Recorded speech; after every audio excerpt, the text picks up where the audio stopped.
Bismillah. So rape and sexual harassment are not a Western, non-Muslim issue, but they're equally Muslim issues both here in the West and in the East. We share and hear heartbreaking, terrifying stories of rape, assault, harassment, and abuse.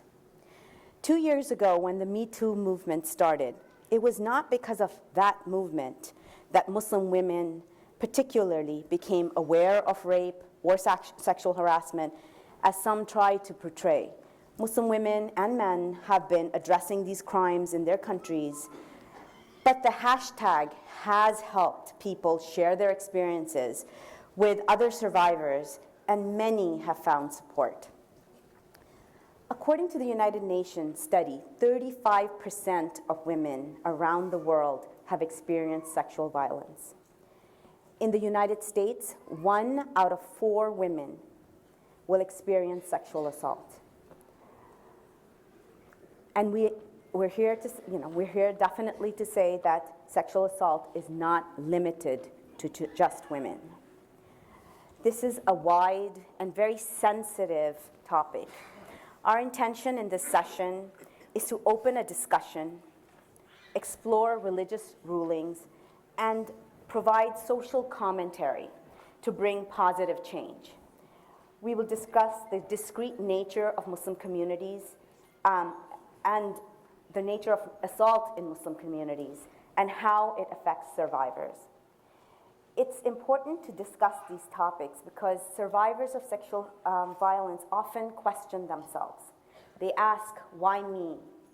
It must have been my fault because of the shaming, the lack of resources, and often this results in a loss of faith. A lot of times families, schools, our communities do not talk about sex. It's considered abe to talk about sex, much less sexual violence. Those who work with survivors and victims often have to deal with know that they often deal with feelings of shame and guilt that can make it difficult to talk to anybody about what they're going through or get the help they want and need. Now compound this with the general taboos that our communities have. Survivors are often fearful that people will not believe them and believe in false rumors of religious rulings that they think might be religious rulings. So this is why it's absolutely imperative, and I'm glad Dr. Sheikh Yasser Qadi is here to help us clarify some of those rulings.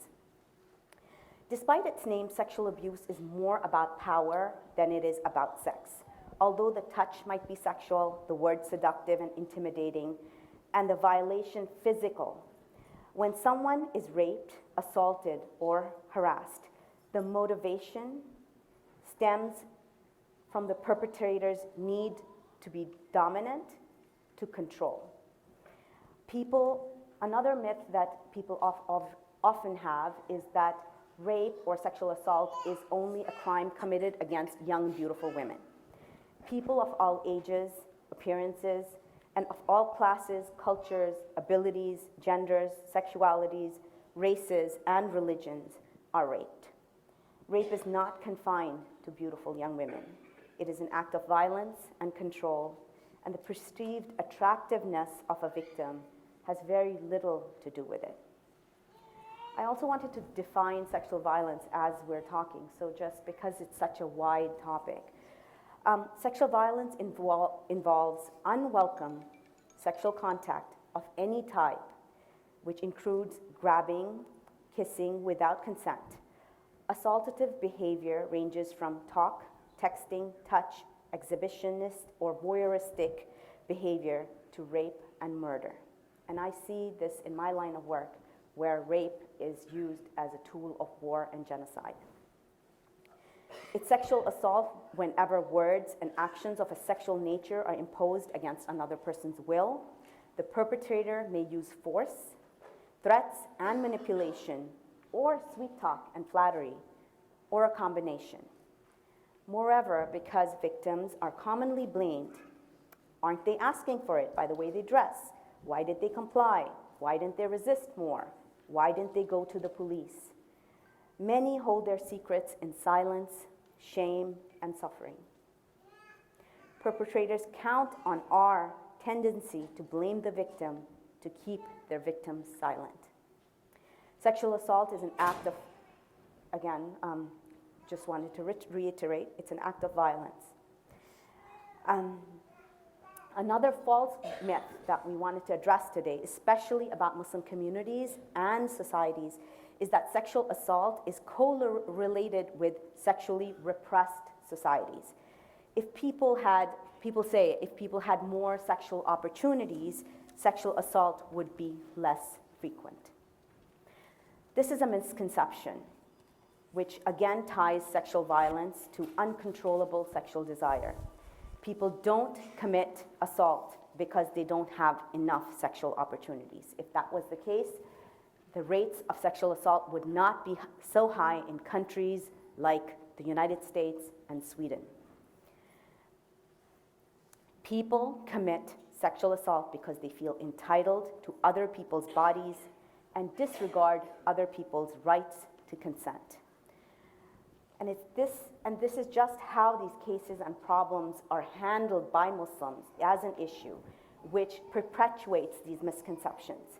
For example, I'm sure you guys have heard many of the famous cases in our communities where imams, and those are the ones that are highlighted and put up in media.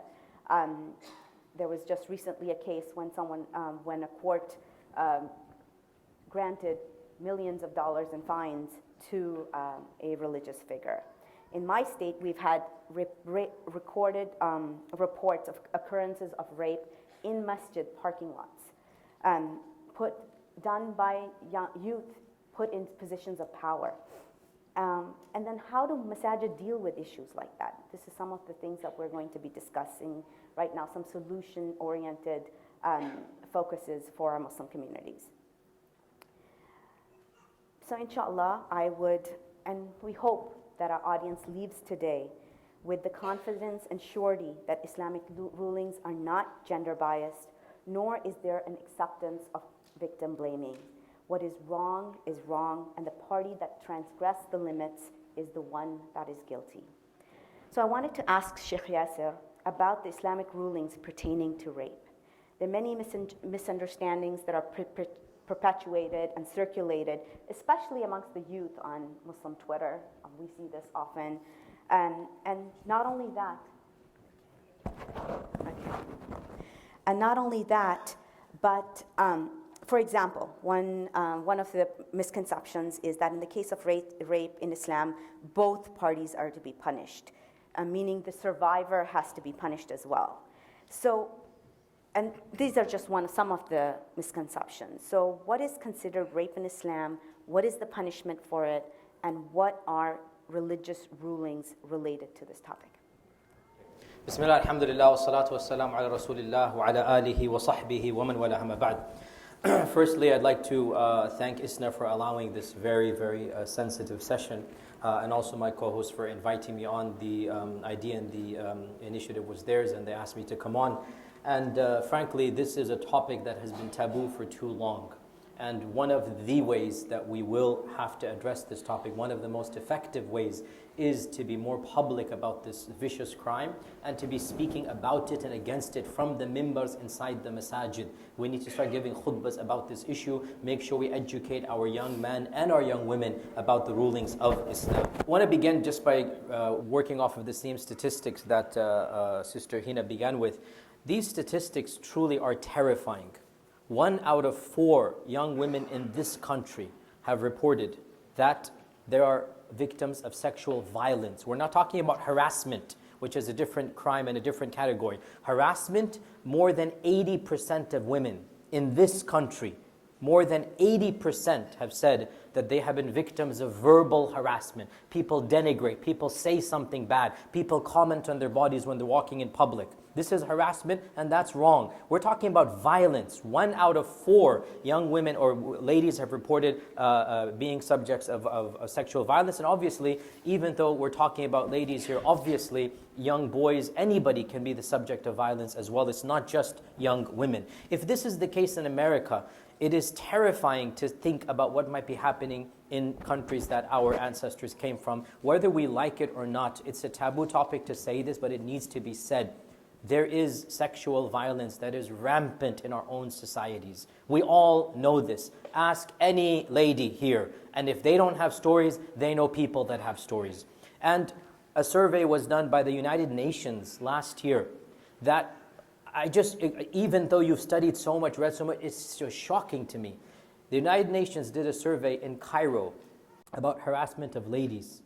Can you believe almost 100% of ladies they surveyed, thousands of ladies, that's 99 point something, almost 100% said that they have been harassed or fondled or groped in public. This is in Cairo, in Muslim lands. And if you ask your own sisters or mothers or daughters or wives, brothers, I'm talking to you, if you ask them about Karachi or Dhaka or any place, it's going to be similar. It's truly disgusting and terrifying. Men, let me speak to you directly. Fear Allah and don't make this a joke or a topic to laugh about. Think about yourself. Would you like that to yourself? And then think about your wives and daughters as well. Now, my brief talk today before I open the floor for Q&A. Actually, one of the things I wanted to mention is the famous incident that actually took place in Medina in the life of the Prophet ﷺ. It is reported in the Sunan Abu Dawood that a lady was coming for Salat al-Fajr. And as she was walking in some dark place, a man overpowered her and raped her. Now I want you to let that fact settle in. We're talking about the prophetic Medina. Anybody who says, oh, if we do this and that, it'll solve the problem of rape, doesn't know what he or she is talking about. In prophetic Medina, where the Prophet ﷺ lived, Abu Bakr, Umar, Uthman, where you had the ideal laws of Islam implemented, a lady was raped coming to Salat al-Fajr. And after that incident, she ran around getting help. She knocked on the doors. She told the Ansar men that I've been raped. And she was in one of the smaller towns or villages of the city. She went to the Prophet ﷺ to complain, and the men began searching, where is this stranger? And they found a person not from that sub-tribe. They found a person who was wandering in the area, and they dragged him to the masjid. And she had already arrived at the masjid complaining to the Prophet ﷺ. And when she looked at the man, now of course it's after Fajr, an hour or two has gone by, she says, yes, that was the man. So the Prophet ﷺ began interrogating him. Did you do this? And he said, I didn't do it. I wasn't there. It wasn't me. And the interrogation became, interrogation verbally. You were there. She's saying it's you. Until finally when the news spread that the lady had been raped, another man felt guilty. Another man realized he had committed a sin, the actual rapist, and he confessed. He said, it was me who did the crime. So another man came and confessed that it was me who did the crime. Guilt overcame him. And he wanted to be punished so that he can be forgiven by Allah, at least. In this world, he's going to be punished. So he confessed to the crime. When this person came and confessed, the first person he was apologized to, he was let to go away. And then the second person was executed for this crime and penalty.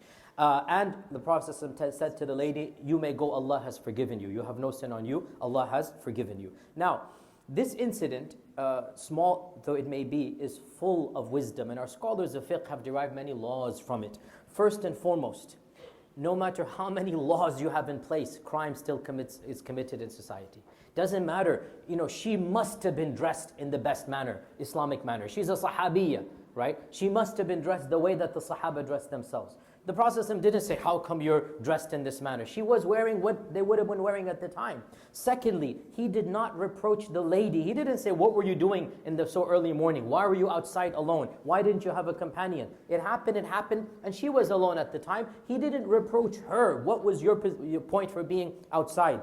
Thirdly, she made a scene and she did not say, oh, I want to protect the honor of the Ansari, whoever that might have been. No, there is no honor for the rapist, dear brothers and sisters. There is no honor for the perpetrator of a sexual crime. What honor are you covering up when this person has himself lifted up the honor that Allah has given him? There is no honor to protect. Nobody said to her, oh, don't go around, just keep it hidden. The community is going to be scandalized. What if somebody said, oh lady, you're going to make all of the future generations think that society in Medina was like this? No. It's her honor that has been violated. Who cares what another person has done? She has to protect her honor. So that's a very important lesson that we learn as well. Fourthly, and this is also very important, and it needs to be said, There was a case of mistaken identity.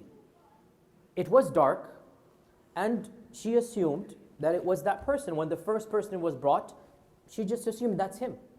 But the verdict was not enacted, no punishment was enacted based on one testimony. And I know this is very sensitive, but all you need to do is to look at how many false victims have been claimed here, especially, let me be brutally honest, when there's a racial element involved. And a lady of one race accuses a man of another race, and maybe she's sincere, like, I think it's him, I'm pretty sure it's him. And then DNA says, oh, it wasn't him, it was another person. Just look at the statistics in this land, which leads us to a very clear point. No law, neither Islamic nor Western, no law will only go on the sole testimony without any other evidence. It can't be he said, she said. Even if she's sincere and she's telling the truth, as in this case, maybe she's mistaken about the identity. And this is a very explicit point that needs to be said. We're not saying she should remain silent. She should accuse and she should speak out. But there must be other evidence. Otherwise, imagine the problems of opening this door, that anybody has a problem with somebody else and accusations fly out. Wallahi, we would be in big trouble, and all of us would be in big trouble then. There must be other evidence. Now, what that evidence is the ikhtilaf of the scholars. Do you need two witnesses, or can modern DNA and whatnot? There's a controversy, and that's a separate point altogether, and I'm more than happy to elaborate on that if the Q&A comes. But no doubt there must be some evidence as well, not just simply he said, she said. Otherwise, the world would go, as you know, completely corrupt. So the fact, though, she did complain, and there was a case of mistaken identity. In this case, the first man was cleared. The second man was punished. And the punishment for rape is not the punishment for zina, for consensual sex. No, the punishment for rape is much more severe. And in this case, he was executed. In fact, there can be something more brutal than execution. Can you believe that? Our scholars mention that rape comes under what in Arabic is called hiraba. Hiraba. War crimes, basically, or you know, a highway robbery, whatever you want to call it. And there's a verse in the Quran, it's in the Quran. إِنَّمَا جَزَاءُ الَّذِينَ يُحَارِبُونَ اللَّهَ وَرَسُولَهُ وَيَسْعَوْنَ فِي الْأَرْضِ فَسَادًا أَنْ يُقَتَّلُوا أَوْ يُصَلَّبُوا أَوْ تُقَطَّعَ أَيْدِيهِمْ وَأَرْجُلُهُم مِّنْ خِلَافٍ أَوْ يُنْفَوْا مِنَ الْأَرْضِ. Four options are given. And most Muslims are shocked when they hear this, even though it's in the Quran. The penalty for hiraba, and hiraba means any crime in which you are terrorizing innocent people. So, highway robbery, in the good old days, you're going between, you know, Dallas and Houston, and there's no police in the middle of the road. In those days, you couldn't call 911. And there would be gangs, mafia. There would be mafia waiting for the caravans. They'd jump on them, they'd rape, plunder, loot, whatnot. That's called hiraba, where you're terrorizing people. That's a type of hiraba. Allah says the penalty for hiraba is, number one, they can be executed. Number two, this shocks Muslims, they can be crucified. It's in the Quran. You want to send the message. Somebody who does this crime, this is what we're going to do. There's a message being sent. And what is crucifixion in Islam? Most madahib say that the dead body is put on some type of pole or something, so that people know this is a man who went and molested children and killed them. You don't just want to bury him. You want to send the message. This is what's going to happen if you do something like this, right? So this is yusallabu, which is salib is the cross. They can be crucified. Now, one minority actually allowed, believe it or not, they can be put on something to die on that something, like classical crucifixion. But this is the minority. The majority of scholars say they will be executed, and then the body will be placed on there as an ibrah, as something that people can learn a lesson from, that we're not going to be doing that. So, يُصَلَّبُ أَوْ تُقَطَّعَ أَيْدِيهِمْ وَأَرْجُلُهُم مِّنْ خِلَافٍ. Or they can be amputated from the opposites. One hand, one foot, one hand, one foot. So that this is a marked person. For the rest of his life, everybody knows this is a person, he went beyond the red line. He did something that was truly vicious to do. Or they can be exiled, which is imprisonment or something of this nature. Basically, bottom line, what is the penalty for rape? The Sharia has plenty of options. And it depends on the gravity of the crime, but it is not just, oh, you're just going to be lashed 100 times. No, The penalty for rape is much more than this, and it depends on the severity and the judge and the qadi and what they want to do. As well, on top of this, our scholars say, and all of the madahib say this basically, that there will be a financial penalty on top of the physical penalty, execution or whatnot, that this man is forced to pay a good amount. Now what that amount is depends from place and time, but there's going to be a financial penalty that is given to the lady as well, that for the crime that he has done, on top of the penalty that is being done to this person. So bottom line, rape is one of the severest crimes in our sharia. It comes under hiraba, which is the highest level of criminality.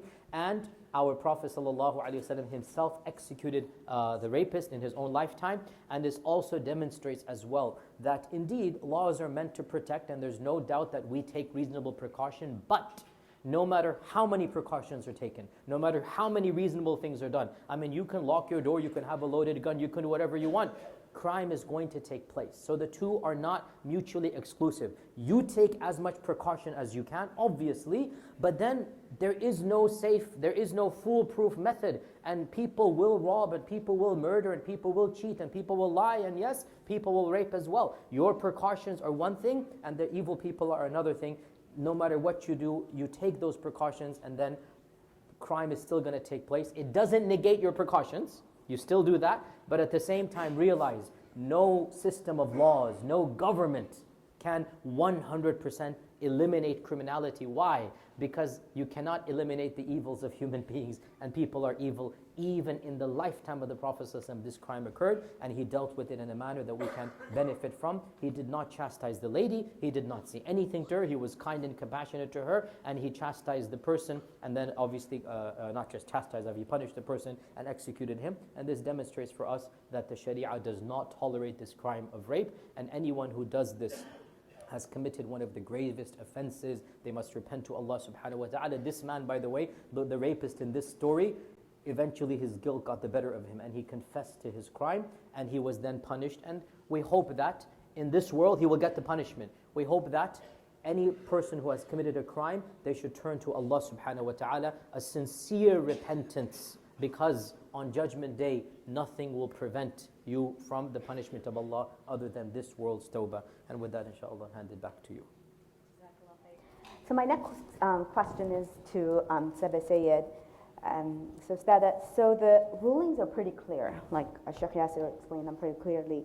And there doesn't seem to be any textual evidence where we're told to judge the case based on a woman or a victim's actions or clothing.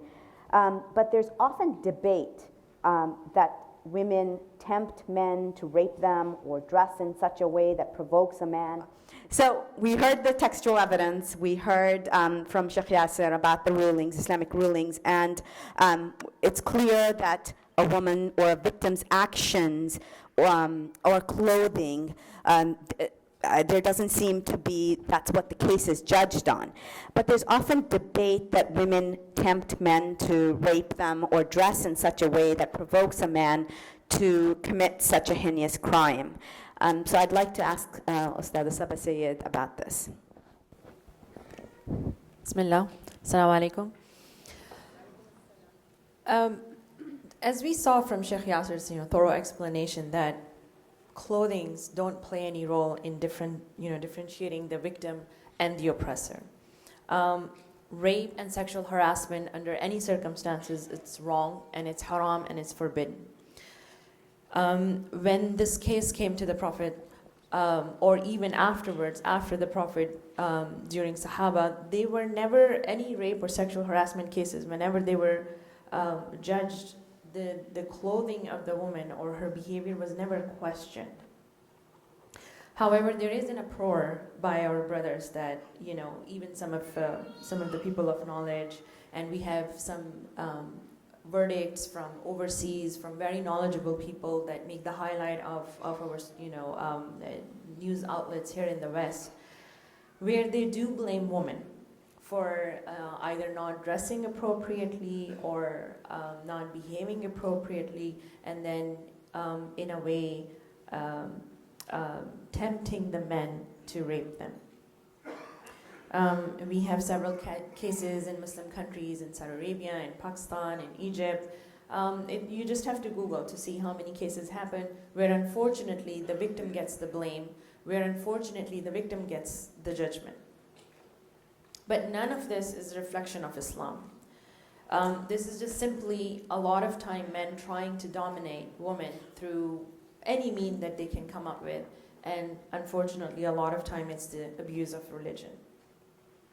The example I really like to quote is if a door is unlocked, let's say somebody's house, and the door is unlocked, it does not, or it's not properly locked, or it's left wide open, or whatever the case may be, under no circumstances does it give the right to a person to go and steal from the house, right? So no matter what happens, the action of the thief can never be justified. So similarly, when people bring and they accuse women, or they bring up this point that if a woman was clothed properly, or if a woman was behaving properly, or if a woman was just staying indoors, none of this would have happened. Unfortunately, I think there are some articles online where during Egyptian revolution, a lot of our overzealous, even religious brothers, they wanted to teach women lesson to stay indoors, so they started harassing them in public. So these are just excuses. These are just, reasons to show dominance. As Hina said, that most of the time, rape and sexual harassment is just a reflection of men trying to dominate women, or the control issue. So to bring up clothing as an excuse, to bring up behavior as an excuse, and try to justify in any way the action of the perpetrator is unacceptable, and it's completely un-Islamic. And it has absolutely no room in Islam, and under no circumstances the action of the rapist and the harasser can never be justified. Now, having said that, I also want to point out that the hijab and the guidelines and the behaviors that are ordained in our religion are for our protection. They are in many times a lot of Islamic rulings are precautionary. Right, like Allah subhanahu wa ta'ala said,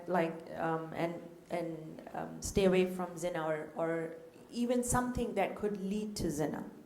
These are just precautions. These are just for our safety, so we don't fall into something wrong. Similarly, we can never say that hijab is a deflector of rape or sexual harassment. However, the fact that hijab, Allah subhanahu wa ta'ala has ordained hijab, and yes, hijab is a spiritual act, and it is a connection of the one who wears hijab with her Lord directly, and an act of worship that she's doing only to please Allah subhanahu wa ta'ala. Every action that's obligatory in Islam also has side benefits. So yes, hijab is a spiritual act towards Allah subhanahu wa ta'ala, and we expect our reward from Allah only.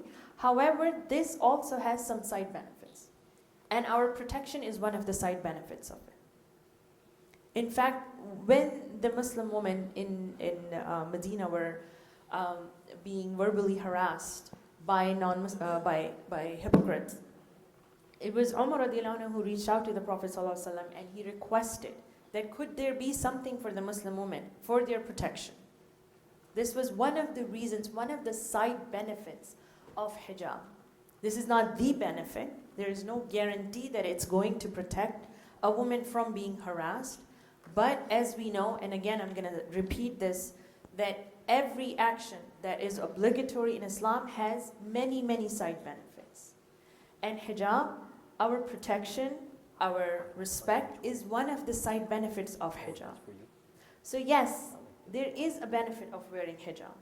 It does sort of give women some sort of protection. It does protect them from the eyes of the perpetrators, of the oppressors. Also, at the same time, the actions in the sense that, again, whatever is ordained in Islam is for our protection. So when we have some limits to gender interaction, we have the precautions of not being in khilwa, which is in seclusion with the opposite gender, there are benefits to it if we if we follow the rules. So a lot of times, if the girls who are in a situation like this where they are alone with a guy, it is an opportunity for a man. It's wrong. I'm not justifying his action. There is absolutely no justification for his action. However, we too have to take precautions.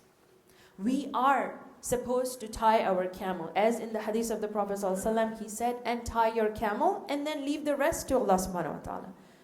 Right? So tying the camel is a precaution so the camel doesn't run away or the camel is not stolen. Keeping our doors closed or locked are our precautions, right? We do this. Yes, we know the thief has no right to come in and steal from our homes, right? We know this. There are laws against them. There is, punishments against that. However, does that stop us from locking the doors? Just because there is a punishment for the crime? Or just because we know that morally, ethically, and religiously a man is or a woman is not supposed to steal from our homes? No, we do take our precautions, right? Similarly, the hijab and the not only the haya in the clothing, but also the modesty in our actions, and also watching these, who we are interacting with. Are we alone? Khilwa, unnecessary khilwa. All these actions are for our protection. And even though, whoever knows me, know that I'm really outspoken for women's rights and for all the injustices that are done to women in the name of Islam. Whoever has read my articles over here, knowing that I'm also the one who is going to say that yes, there are benefits to hijab, side benefits to hijab. Hijab is a spiritual act towards Allah subhanahu wa ta'ala, and every spiritual act has benefits. Some things are for our personal benefit, and some things are for the societal benefit. So these guidelines of watching our interaction with the opposite gender in public or in private, wearing proper clothing, watch how we are acting and behaving, these are all for our protection. And the more we would be mindful to them, to please Allah subhanahu wa ta'ala, inshallah, the more there are benefits that will come towards us. However, it doesn't mean that it will definitely stop someone from harassing or raping women. Because there are many cases, we know in Muslim countries where women are properly covered, they still get raped and harassed. In Saudi Arabia, astaghfirullah, during, we have many sisters who have come out and they have reported that they were harassed during tawaf in Makkah, in Allah's house, a'udhu billah. So there are many cases like that. It's not, as I said, hijab is not a deflector of harassment or rape. It's not a guaranteed protection. But it is a precaution. It is something that has benefits on the side, other than obviously, firstly and foremostly, we wear hijab for the sake of Allah to please Him because He is the one who has ordained it. But there are benefits that come with it. There are societal benefits that are come with it for the community, to build a community where it is easier to watch our interaction with the opposite gender, where it is easier to expect the brothers to respect the sisters and expect the sisters to respect the brothers. So these are the benefits that come with the hijab and watching our limits with the opposite gender.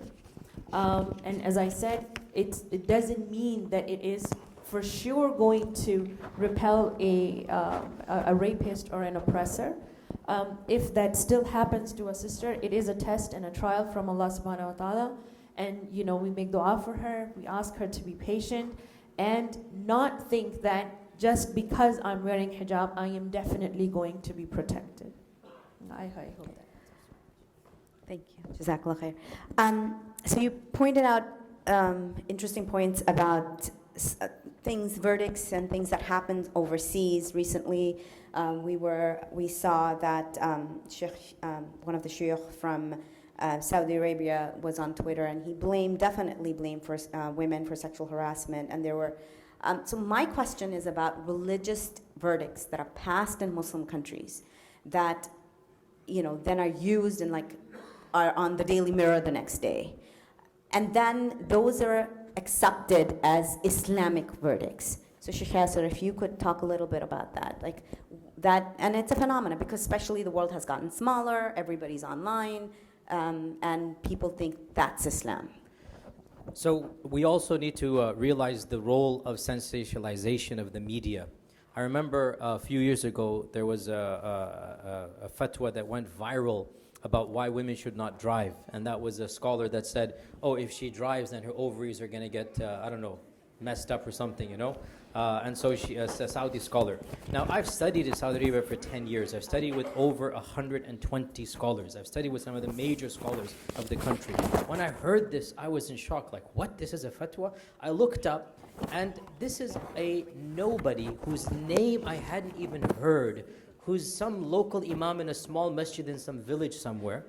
And his fatwa was put on YouTube or clip, and the media jumped on it as if this is a standard mainstream fatwa from some of the most reputable scholars of the world. We need to also realize not every person who opens his mouth is a scholar, right? Even if he's got a beard, and yes, even if his tummy is big. Doesn't work that way, okay? It takes more to be a reputable alim than just graduating from a 2, 3, 4 year madrasa. Imagine if a person with an associate's degree started practicing medicine. There's a reputation that comes. That reputation is crucial. So first and foremost, look at the source. Where is this person coming from? And don't stereotype. Just like we criticize the media for stereotyping us, we as Muslims should not caricature and stereotype all of our scholars. I don't know of any mainstream scholar, any reputable alim that blames women completely for their rape. Now, if there is one, they're in the wrong for doing so. But generally speaking, scholars of intellect and repute, they understand that the crime is the crime and the criminal is the one that's perpetrating it. If you do find such a fatwa coming from a person of knowledge, realize this is a mistake. It's very simple. Scholars are humans, not everything they say is valid. The Quran and Sunnah does not blame the perpetrator for the crime, the victim for the crime of the perpetrator. This is something that is very explicit. وَلَا تَزِرُ وَازِرَةٌ وِزْرَ أُخْرَى. The burden of one will not be placed on the other. So, my sincere advice, and I understand this as well, is subhanAllah, sometimes in our anger, in our emotionalism, we want to lash out at everyone, and some people feel as if the scholars have betrayed Islam. Please put it in place. If you find one bad apple, don't make the entire barrel bad as well. There are good people, there are good scholars, there are good doctors, there are good engineers. Find the good amongst them, and inshallah, the good are much more than the bad. When you find the bad, when you find the incompetent, put them in their category. This person is incompetent as well. So there is no defense if somebody says this, but inshallah, mainstream reputable scholars do not go around victim blaming and shaming, and if they do, that is a mistake on their part. So what affects, so you said media, but that affects us here as we're living here in the United States. And we hear stories of Nusrat Jahan being doused with kerosene and set on fire just for reporting her sexual assault, right? And this is within, this was a young woman in Bangladesh, and she reported her assault to her headmaster, and 2 weeks later she was set on fire. How do you think what happens in Muslim countries affects us here in the West? And why do we need to worry about that?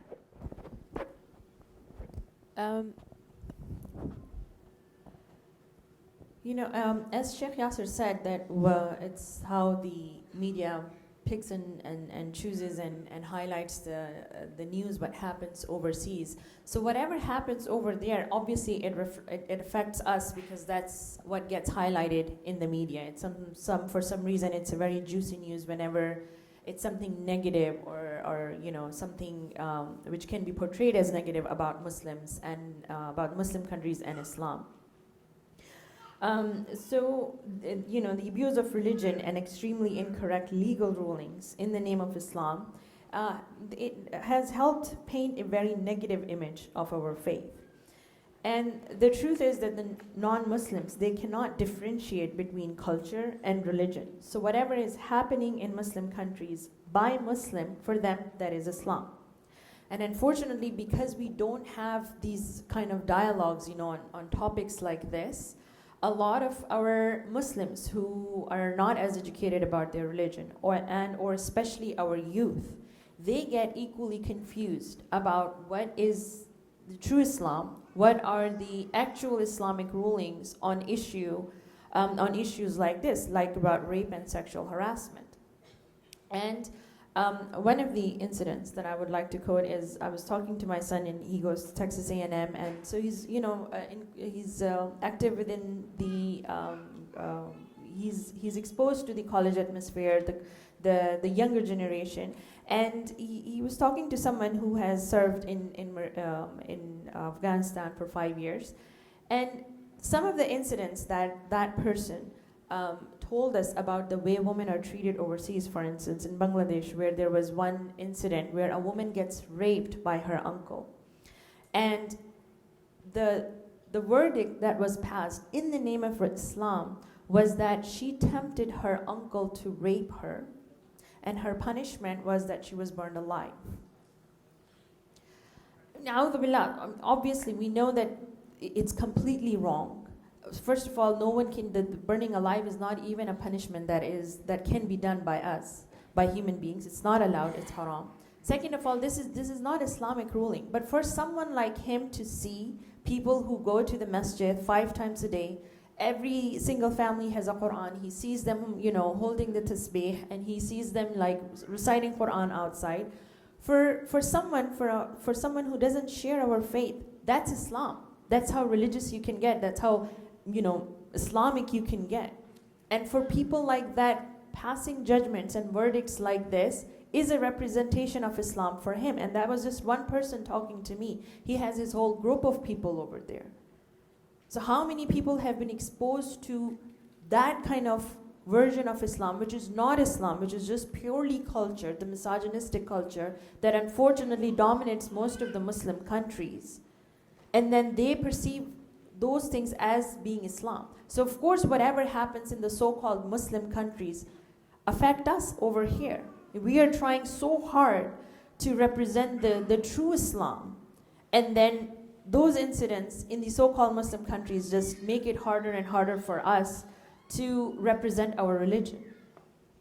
So whatever happens in overseas, of course it is important to us, and of course we need to know what is happening over there, so we can do whatever we can within our power and ability to fight that and to keep representing the true Islam. And also, and most importantly, for our youth as well. We live in the time where our youth gets their news from Twitter. So.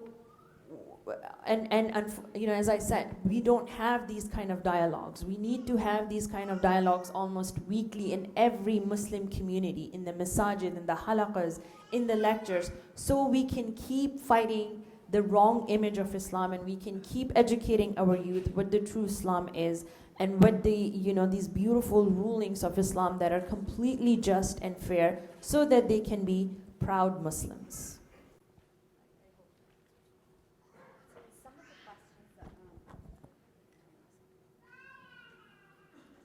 Well, we wanted to also take a look at how family honor or a family's reputation is a lot of times used as one to deny that the sexual assault occurred. Sometimes it's family members who are committing assault against people in their own families. And then it's also used to stop going after the assault, the person who's committed the assault. So if both of you could address that, and in fact in some Muslim countries, women are forced under the legal courts, secular courts a lot of times, forced to marry the victim as a solution to maintain quote unquote family honor. Is this Islamic, or is this, what is this? Like this, I'd like you to address where this notion comes from, and just the notion of family honor in itself. First Sheikh Yasir and then Sabah. So from a Sharia perspective, obviously the issue of the rapist marrying the victim, this is nonsensical, it's ludicrous. There is nothing in the Sharia that says this. This is one of those classical rulings where there are a number of countries that have this, and its basis is not Islamic law, it is culture. It is truly shocking, and I don't want to mention countries' names or else you'll be, some people might get offended, but there are Muslim countries where this is the law unbelievable. It's just, when I first heard about this, I couldn't understand, where is this coming from? Of course, it comes from cultural notions of family honor. That's where it comes from, not Islamic notions, cultural notions. What are the cultural notions? That, oh, she has dishonored us. Why? Because she is the victim of a rape. So in order to cover up the dishonor, in order to minimize that damage, they'll say, you know what? The one who did it will just say that this was a marriage, and so end of story.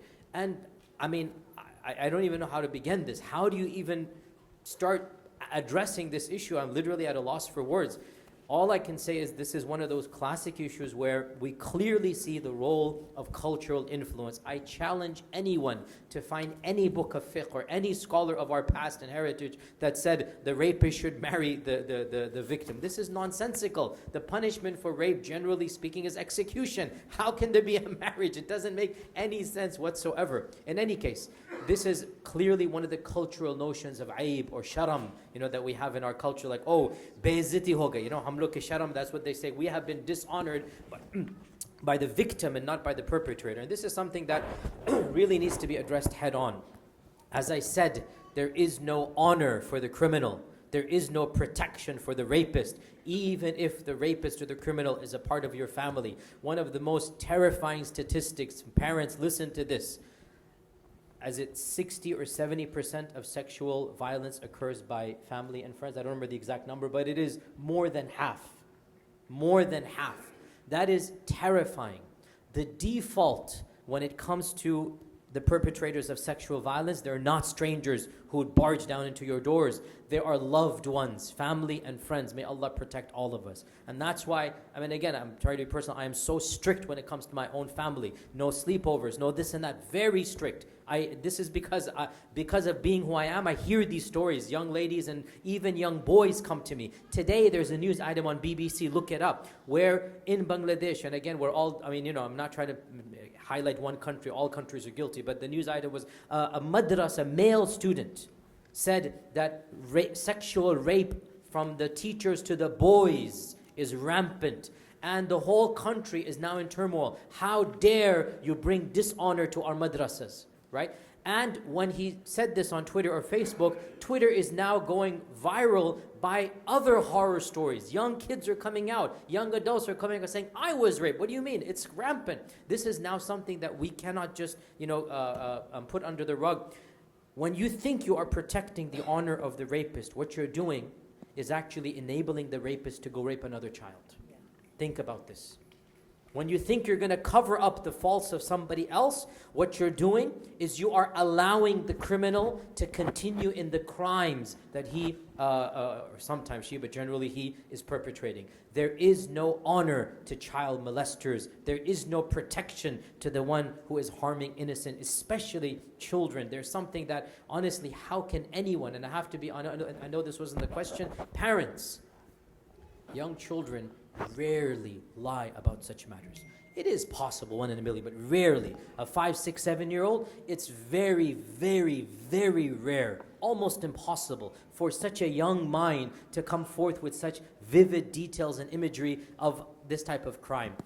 If a young child comes to you, especially a young child, and you see the symptoms and the psychology and the character and whatnot, generally speaking, your alarm bells had really be going off the roof completely. Listen to your children. Protect your children. It's your responsibility to do so. Protect your children by teaching them. There are no-go zones, right? There are words you can use. These are naughty bits or whatever you're going to say. No one should touch them other than the doctor. Even a 3, 4-year-old can understand this point. And there are manuals that teach parents how to teach your children sex ed. Learn these manuals. Download them from the internet. There are organizations, is it RAIN and others, that are geared towards teaching families how to protect their children from sexual assault. So it is our obligation to do everything that we can, and one of the main points is to remove the taboo status of this topic, to just not ignore it and to address it head on.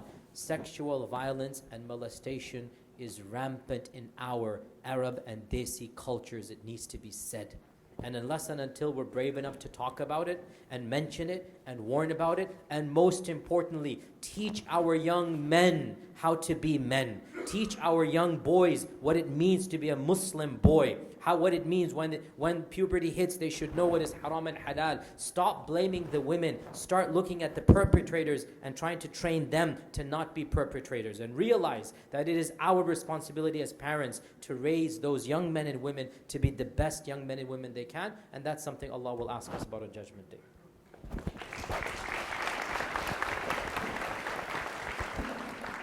And I really think okay. Sorry, actually I have a lot to say on this family honor issue, but due to the lack of time, I'm just going to make it quick. This actually should be a topic of a discussion in of itself. But this family honor issue, because I deal with it almost every day, there are some mail, or, email or message or text coming from a young Muslim girl to me for something that happened to her, and she not being able to speak about it to her own family because of her family honor, because of how her father or her mother or her siblings are going to treat her, how she's going to be hush-hushed, how this is something that she cannot even. Her own mother is such an important person, the most important person in a person's life, and such an, like a close relationship with the mothers. And most of our Muslim girls cannot even reach out to their own mother because of this whole family honor mentality that we have had for, ages and ages, generations and generations. I don't know where we lost this whole sense of fairness and being just to our families, our children, and our society. We saw the example of the Prophet ﷺ. In his time, when the woman was raped, immediately she reached out to get help. Where did we lose, that from, to the point where even a child cannot reach out to her own mother if she was being molested or harassed or if she was raped? May Allah have mercy on us, and may Allah, give us the strength and the guidance to bring ourselves back to those our examples. This whole idea of family honor, it's wrong, and it doesn't exist in Islam. If there is something wrong being done to a person, I'm just lost at words over here, so please excuse me, because just this morning my daughter sent me a video of a girl in Palestine who was beaten to death by her father. There's video on Twitter posted today. You can hear her scream. And she died because she was going out with a guy to talk to him, and she wanted to marry him, and her mother knew about it. But when her father found out, he beat her to death. And this is not just one isolated event. I have worked, and I'm still working with the acid attack victims in Pakistan. I have visited women's shelters in Pakistan. These cases happen everywhere, not just in Arab countries, but also in India, Pakistan, Bangladesh, everywhere you name it, you have cases of family honor.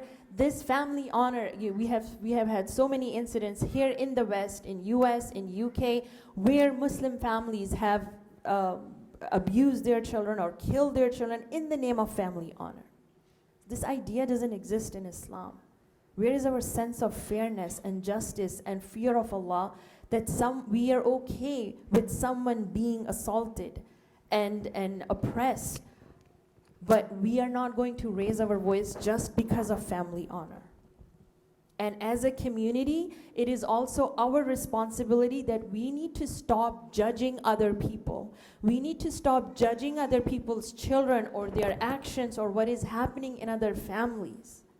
Do we not fear Allah? Like, what kind of people have we become that we are so quick and, so-and-so's daughter was going out with, and, she was talking to him and she was laughing and, outside the masjid, or her hijab was loose, or she took off her hijab. This is none of our business.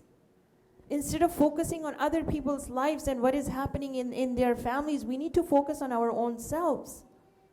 Like one of the imams said, that I'm so focused on my own wrongs and on my own actions, I don't have time to look around and see what other people are doing. We are so judgmental and we are so fearless in passing judgments on other people or their families or their children that we put them in a very difficult situation. We need to start thinking as a family, as a whole. Only then we can become a strong community again. So this whole idea of family honor or family respect or, shaming the family because of somebody's actions, really we need to stop thinking like that. And we need to help each other as the members of the community to start focusing on changing the wrong, on correcting the wrong, instead of just suppressing the wrong because we don't want to dishonor the so-called dishonor of the family.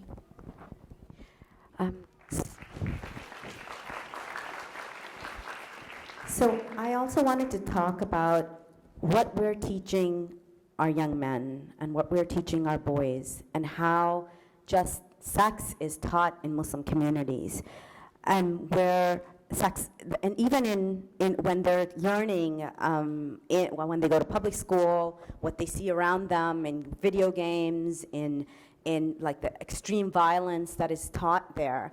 And I'd like to live in a world that doesn't teach kids that hitting or pulling on a girl's braid means that you like her. That we lived in a world where consent is just not like a legal term, but it meant forming relationships with people based on Allah's consent. And then where sex was taught as a spiritual act that it is in Islam, and not just this attitude where it's not just enough to say these men are sick creeps. I do not believe that. I believe that it's an attitude that is taught from differing in countries from countries where women are treated like sexual toys. They're just there for the pleasure of men, and or they're the men's honor, and it's just something to do. Sometimes it's just, this is, why are these women in public spaces, and they do not need to be there. So Sheikh Yasser, as a man, I would really like, what advice do you have to communities? And face it, our communities are run by men. And why don't we have a conversation about lowering our gaze and teaching our boys from a very young age, not just that first, hijab is for men as well, number two, that lowering of the gaze is this vital part of upbringing of children and young men? That's a question I wish I had an easy answer for. I don't have an easy answer for it. Why is this topic taboo? Why can't we be speaking about it? What can we do to change the situation? SubhanAllah, every one of us can try our best to push the conversation forward, to influence our own circles and spheres in the manner that's most positive.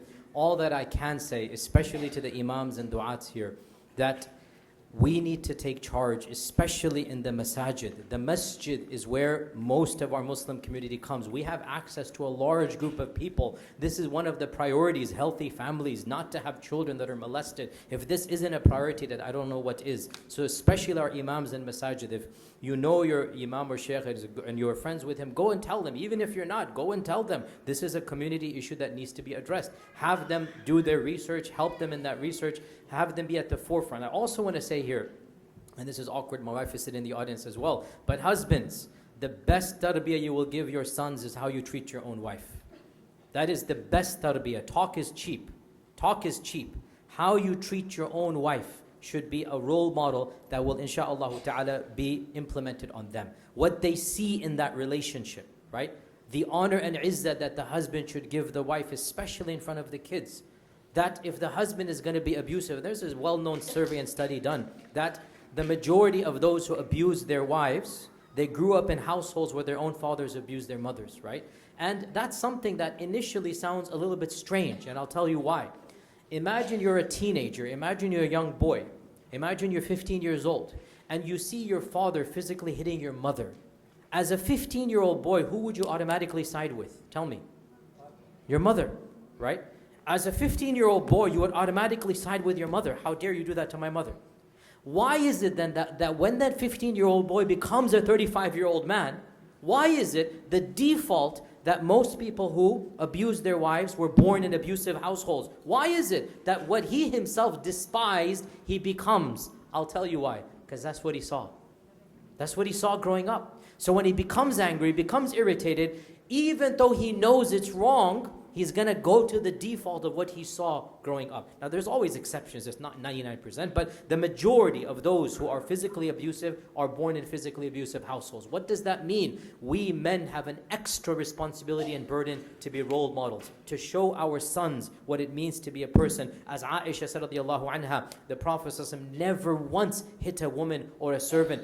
This despite the fact that hitting women and servants was the default in that culture. It's not as if the Prophet ﷺ, no, the default was that women and servants are hit at that culture. But Aisha said, Wallahi, ma daraba, not once, not qat, not once did the Prophet ﷺ raise his hand against a lady or against a child. That's the role model we should have. Akhlaq and love and compassion and mercy.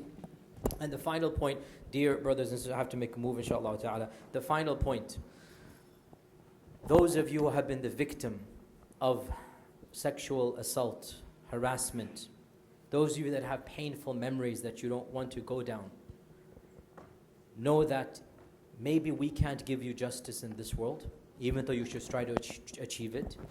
But know that there is a judgment day. It's called Day of Judgment. That's why it's called Judgment Day.